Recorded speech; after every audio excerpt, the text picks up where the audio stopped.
नमस्कार, आप देख रहे हैं ग्रैंड न्यूज नेटवर्क और मैं हूं आप सभी के साथ आयुषी। अब मेरे साथ देखिए न्यायधानी सहित प्रदेश भर से जुड़ी हुई तमाम खबरें। चलिए खबरों का सिलसिला अब शुरू करते हैं।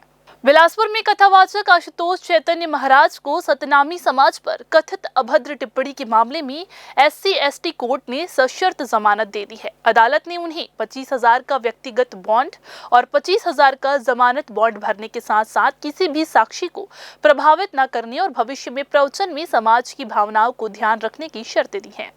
बिलासपुर के तखतपुर में हुए प्रवचन के दौरान कथावाचक आशुतोष चैतन्य महाराज के द्वारा सतनामी समाज को लेकर कथित अभद्र टिप्पणी करने के खिलाफ दर्ज मामले में उन्हें SC/ST कोर्ट से सशर्त जमानत मिल गई है। पुलिस ने उन्हें गिरफ्तार कर कोर्ट में पेश किया था। अदालत ने मामले की गंभीरता को देखते हुए विशेष शर्तों के साथ जमानत मंजूर कर दी है। प्रकरण के विभिन्न तथ्यों को माननीय न्यायालय के समक्ष रखा गया, जिसके पश्चात न्यायालय ने पाया कि इसमें जमानत दिया जाना चाहिए, तो उन्होंने शर्तें अधिरोपित की, जिसके आधार पर चैतन्य महाराज को जमानत प्राप्त हुई है। 25,000 रुपये का स्वयं का बंद पत्र और 25,000 रुपये का जमानत।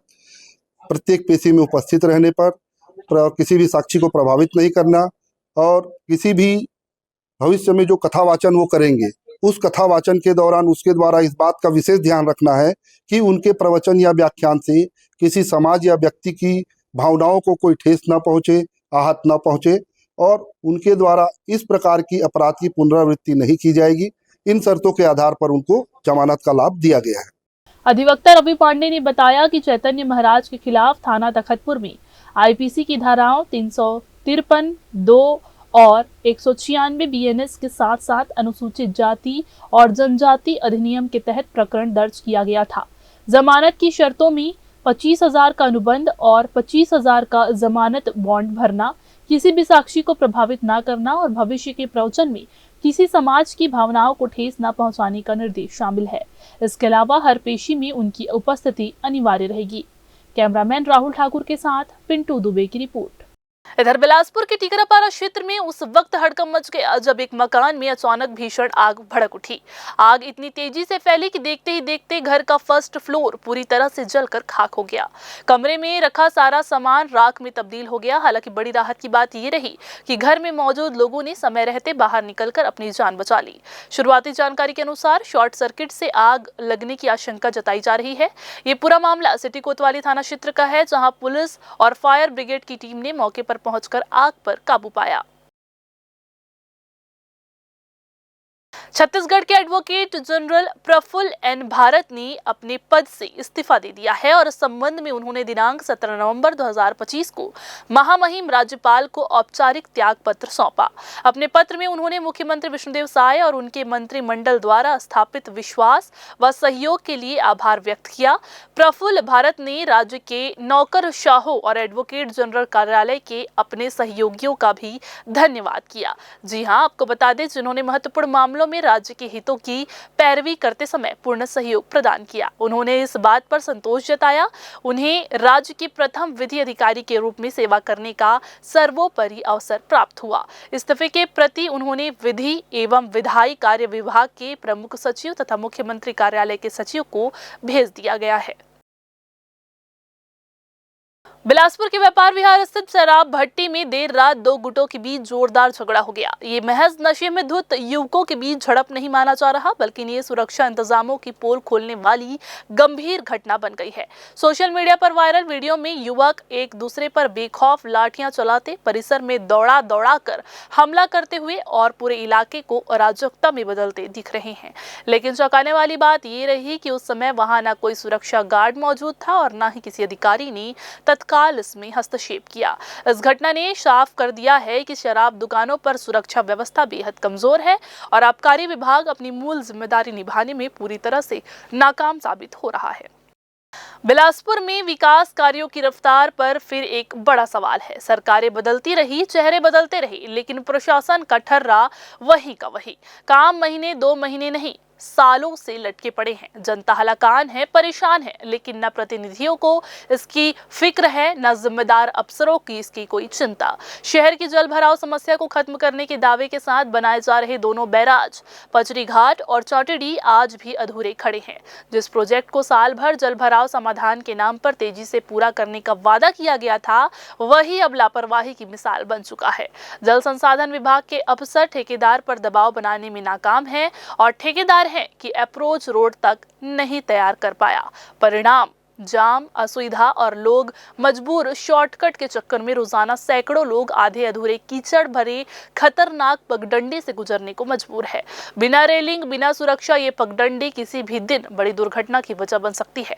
इन तस्वीरों में साफ दिखता है कि राहगीर किस तरह जान हथेली पर रखकर इस रास्ते से गुजर रहे हैं। क्षेत्र के लोग भी भड़क उठे हैं। उनका कहना है कि जब काम अधूरा है तो रास्ता क्यों खोला गया? प्रशासन सिर्फ दिखावा कर रहा है, असल काम ठप पड़ा है। स्पष्ट है जनता परेशानी में है और विभागों में जिम्मेदारी का कोई एहसास नहीं है। प्रश्न यही है कि आखिर कब बदलेगा प्रशासन का रवैया, कब ये बड़े प्रोजेक्ट कागजों से निकलकर धरातल पर पूरे होंगे। फिलहाल तो बिलासपुर की जनता सिर्फ इंतजार और सहन कर रही है। विकास यदि आप चश्मे से देखेंगे कि कहाँ किस तरीके से करना है, कौन हमारे पास चरण वंदन करने आए, कौन ना आए, उसके बाद यदि हम फैसला करेंगे तो दशा तो यही होगी। बिलासपुर की जीवनदायिनी मारपा के तट पर बना ये दो बैराज तो हमारे कार्यकाल में बना, मैं इसका सदस्य था। अरपा से वहाँ तक हम लोग पूरी पदयात्रा की, पग पग नापा और नीति और नियत का सवाल था। भूपेश बघेल की अच्छी नीति थी, अच्छा नियत था, तो बैराज बनकर तैयार हो गया। अब जरूरत थी कि इसको ठीक 2 साल होने जा रहे हैं इनकी सरकार को, उसके बाद क्या काम किया गया आपके सामने है, आप देख लीजिए। और यदि इनकी नीति नियत अच्छी होती तो ये बैराज पिछले साल ही बन गया रहता और अरपा में 12 मासा पानी दिखाई देता। कांग्रेस कार्यकाल में लगभग यह एनीकट तैयार हो गया था, कुछ कार्य बचा था।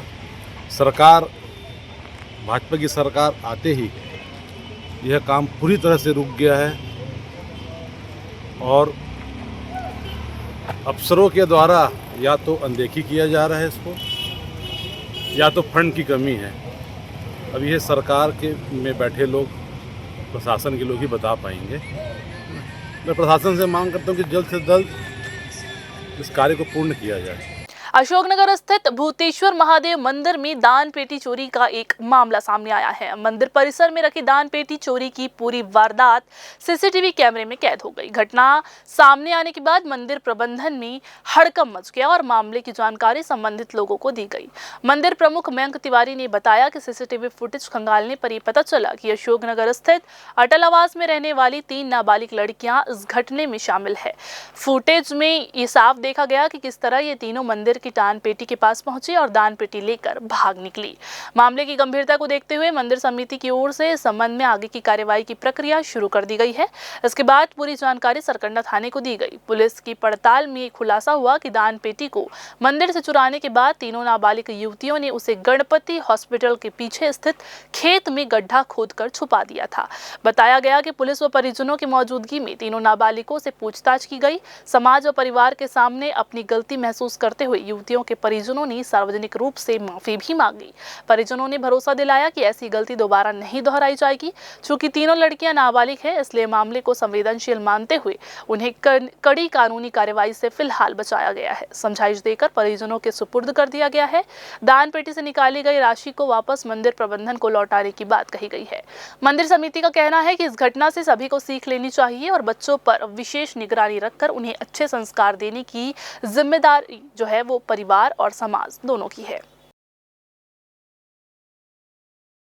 तो ये थी आज की बुलेटिन की तमाम खबरें। अगले बुलेटिन में फिर होगी आपसे मुलाकात। तब तक के लिए पूरी टीम के साथ मुझे दीजिए इजाजत। नमस्कार।